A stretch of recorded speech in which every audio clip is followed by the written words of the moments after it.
Hello दोस्तों, Shiv education channel पर आपका स्वागत है। आज हम देखते हैं राज्यपाल की विधायी शक्तियाँ, क्योंकि हम पढ़ रहे हैं राज्यपाल के अंदर हमने कार्यकालिक की शक्ति पढ़ ली है और आज हम पढ़ते हैं राज्यपाल की विधायी शक्तियाँ।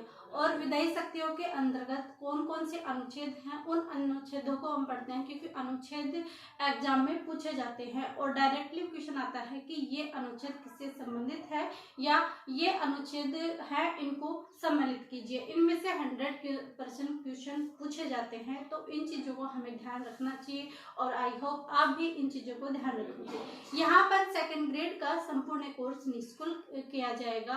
अगर आप साथ देते हैं तो और भी एनर्जेटिक के साथ हम ये कोर्स पूरा कंप्लीट करने की कोशिश करेंगे, इसलिए चैनल को अधिक से अधिक शेयर एंड सब्सक्राइब जरूर कीजिए। चलिए स्टार्ट करते हैं राज्यपाल की विधायी शक्तियाँ। कौन कौन सी राज्यपाल की विधायी शक्तियाँ हैं? कार्यकालीन शक्तियाँ हमने कल की क्लास में देखा था और आज हम राज्यपाल की विधायी शक्तियाँ पढ़ेंगे। तो राज्यपाल की जो विधायी शक्तियाँ हैं उनमें प्रमुख अनुच्छेद कौन से हैं, पहले ये एक लाइन हमें ध्यान रखनी चाहिए, उसके बाद आगे हम देखते हैं कि किस अनुच्छेद में क्या है। तो देखिए, प्रमुख जो अनुच्छेद हैं वो कौन कौन से हैं? 171, 74, 75, 76। ध्यान रखना 171, फिर 171 के बाद रखना 74, 75, 76, 71, 74, 75, 76 और उसके बाद 180, 200 और 213। ये समस्त जो अनुच्छेद हैं वो विधायी शक्तियां हैं। क्या है? विधायी शक्तियां हैं। तो इन चीजों का ध्यान रखें। ये अनुच्छेद की 174, 75, 76, 80, 200, 213 4-5 बार आप बार बोलोगे, ये आपको याद हो जाएंगे। इससे ये होगा कि हमें पता चल जाएगा कि अगर अनुच्छेद भी आ गए कि ये विधायी शक्ति है या कार्यकारी, तो हम अनुच्छेद देख के जल्दी से डायरेक्ट क्वेश्चन कर देंगे। तो हम पढ़ते हैं अनुच्छेद 174। क्या पढ़ते हैं? अनुच्छेद 174 पढ़ते हैं। 174 में क्या दे रखा है? ध्यान रखना 174 में भी 174 दे रखा है और 174 टू कै और 174 टू कै, क्योंकि पहले डायरेक्टली वन लाइन में पूछा जाता था कि 174 में क्या है, लेकिन अब इस पॉलिटी के अंदर से क्वेश्चन आने लगे हैं, गहराई से क्वेश्चन पूछे जा रहे हैं, तो हम उसी हिसाब से तैयारी करेंगे। RSV जो पेपर बनाता है RPSC, उसी को देखते हुए हम अपनी तैयारी भी मजबूत करेंगे। तो देखिए, अनुच्छेद 174 है, इसमें क्या है? राज्यपाल विधानमंडल का सत्र आहूत करता है,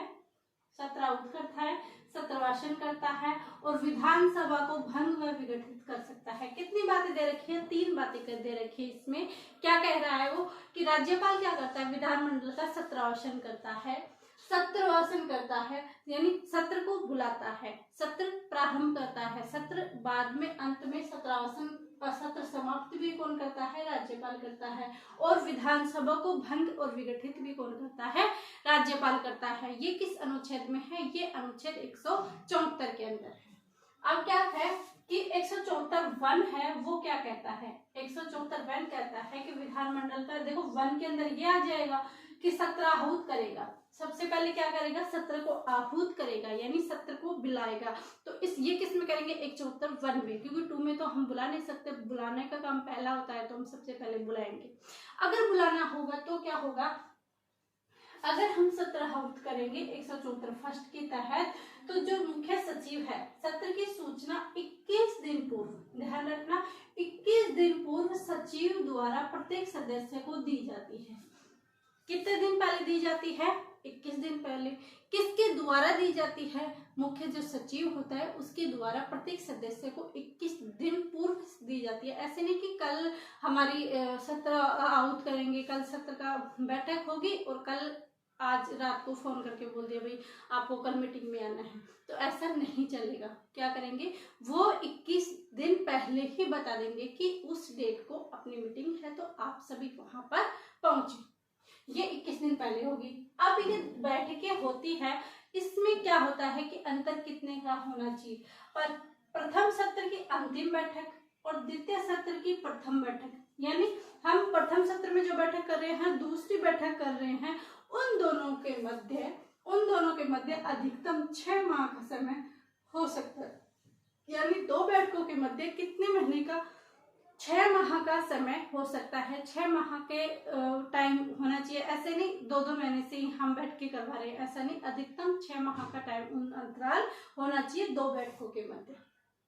हमने फर्स्ट कर लिया, सत्र को आहूत कर लिया। अब सेकंड क्या है, ध्यान रखना, सेकंड क्या है, वो क्या कहता है कि राज्यपाल विधानमंडल के एक सदन या दोनों सदनों का सत्रावसन या सत्राहुस कर सकता है। यानी वो एक का भी कर सकता है या दोनों का साथ में भी कर सकता है। आप इस पे कोई भी क्वेश्चन उठा नहीं सकता, प्रश्न उठाने चलते कि आप दोनों का एक साथ नहीं कर सकते। ये किस में लिखा है, 174 2 क्या में लिखा है। फिर ख में क्या लिखा है कि राज्यपाल विधानमंडल को भंग कर सकता है। क्या कर सकता है, भंग कर सकता है। और भंग कैसे करेगा, मुख्यमंत्री और मंत्रिपरिषद की सलाह पर ही ये क्या करेगा, भंग कर सकता है। ऐसे नहीं अकेले मन में जची और भंग कर दिया, ऐसा नहीं होता। मुख्यमंत्री और मंत्रिपरिषद जो उनकी सभा होती है, उनकी सलाह पर ही ये क्या करते हैं, सम्मिलित होकर इसको भंग कर सकते हैं। तो 174 फर्स्ट में क्या देखा, सत्र को आहूत करेगा। सूचना कौन देगा, मुख्य सचिव देगा। कितने दिन पहले देगा, 21 दिन पूर्व देगा। ये लाइन कंप्लीट। बैठकों में अंतराल कितना होना चाहिए, 6 महीने कम से कम होना चाहिए अंतराल। 2 क्या में क्या कर रहा है कि वो एक सदस्य राज्यपाल विधानमंडल के एक सदन या दोनों सदनों का भी सत्र प्रारंभ कर सकता है, यानी सत्र बुला सकता है। 2 ख में क्या है कि वो कभी भी विघटित या भंग कर सकता है। किसको, राज्यपाल किसको करेगा, विधानसभा को। यहाँ पर है कि मुख्यमंत्री विधानसभा को भंग कर सकता है, जी नहीं, मुख्यमंत्री भंग नहीं करता, लेकिन मुख्यमंत्री की सलाह ली जाती है और भंग राज्यपाल के द्वारा की जाती है। ये हो गया।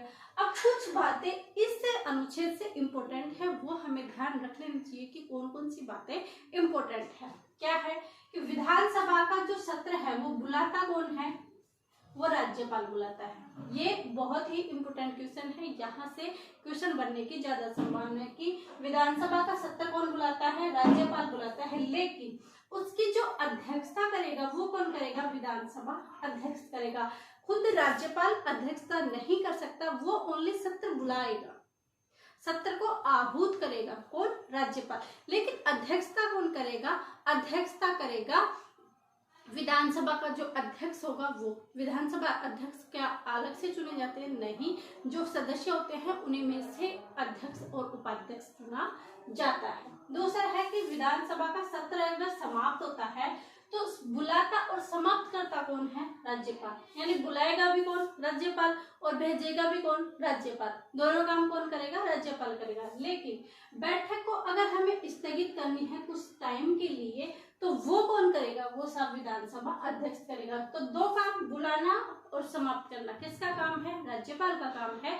लेकिन अगर वहां पर हमें अध्यक्षता करनी है या उस बैठक को स्थगित करनी है तो कौन करेगा, विधानसभा अध्यक्ष करेगा। अगर हमें विधानसभा को भंग करना है या विघटित करना है तो वो कार्य कौन करेगा, मुख्यमंत्री या मंत्रिपरिषद की सलाह पर। ध्यान रखना, मुख्यमंत्री या मंत्रिपरिषद की सलाह पर विघटित राज्यपाल करेगा। मुख्यमंत्री नहीं कर सकता, विधानसभा अध्यक्ष नहीं कर सकता, कौन करेगा, राज्यपाल करेगा। फिर है कि सामान्यतः राज्यपाल मुख्यमंत्री व मंत्रिपरिषद की सलाह पर विधानसभा का सत्र बुलाता है, यानी उन्हीं की सलाह पर सत्र को बुलाएगा। लेकिन परिस्थिति में मुख्यमंत्री की सलाह के विरुद्ध भी स्वविवेक से सत्र बुला सकता है। यहाँ से ये क्वेश्चन बन सकता है कि क्या विधानसभा के जो सत्र बुलाना है वो स्वविवेक का अधिकार है या नहीं। तो ये कंफ्यूजन करा देते हैं कि सत्र तो बुलाता तो है कौन, राज्यपाल, लेकिन किसकी सलाह पर, मुख्यमंत्री और मंत्रिपरिषद की सलाह पर बुलाता है राज्यपाल। लेकिन कभी कुछ परिस्थितियां ऐसी हो जाती है कि अचानक से मीटिंग रखना पड़ जाती है, तो क्या मुख्यमंत्री की सलाह लेना जरूरी है, जी नहीं। वो स्वविवेक के आधार पर भी परिस्थिति देखकर खुद से सत्र बुला सकता है। ये चीजें आप ध्यान रखें। फिर है जब सत्र को अनिश्चित काल के लिए स्थगित कर दिया जाता है, स्थगित कौन करेगा, विधानसभा अध्यक्ष। स्थगित कर दिया जाता है तो उसे क्या कहा जाता है, अनिश्चित काल के लिए, कोई टाइम पीरियड नहीं कि इतने टाइम के लिए स्थगित किया गया, लेकिन स्थगित कर दिया जाता है तो उसे क्या कहेंगे, उसे कहेंगे साइन डाइन। क्या कहेंगे, साइन डाइन कहेंगे। क्यों, किसको, जब सत्र को अनिश्चित काल, निश्चित काल नहीं, अनिश्चित काल के लिए स्थगित कर दिया जाता है तो उसे साइन डाइन कहा जाता है। फिर है डॉक्टर भीमराव अंबेडकर ने कहा, क्या कहा अम्बेडकर जी ने कि विधानसभा आहूत करना राज्यपाल का अधिकार नहीं है, कर्तव्य है। यानी राज्यपाल का जो सत्र राज्यपाल विधानसभा का जो सत्र बुलाता है वो उसका अधिकार नहीं है, बल्कि एक राज्यपाल का कर्तव्य है कि वो विधानसभा का सत्र बुलाए। फिर अगला है कि एक कैलेंडर वर्ष में समस्त सत्रों की बैठकों की कुल संख्या 60 से कम नहीं होनी चाहिए, 60 से अधिक हो सकते हैं। ऐसे नहीं 50 बैठकें ही आप पूरे कैलेंडर वर्ष में करवा रहे हैं, ऐसा नहीं करवाना। कम से कम 60 से अधिक तो बैठकें होनी चाहिए। ये हमारा राज्यपाल था और राज्यपाल की विधायी शक्तियां थी। हमने सिर्फ एक अनुच्छेद पढ़ा है 174, लेकिन इसकी समस्त बातें हमने देख ली है और भी आगे अनुच्छेद हम पढ़ेंगे, वो भी नेक्स्ट क्लास में।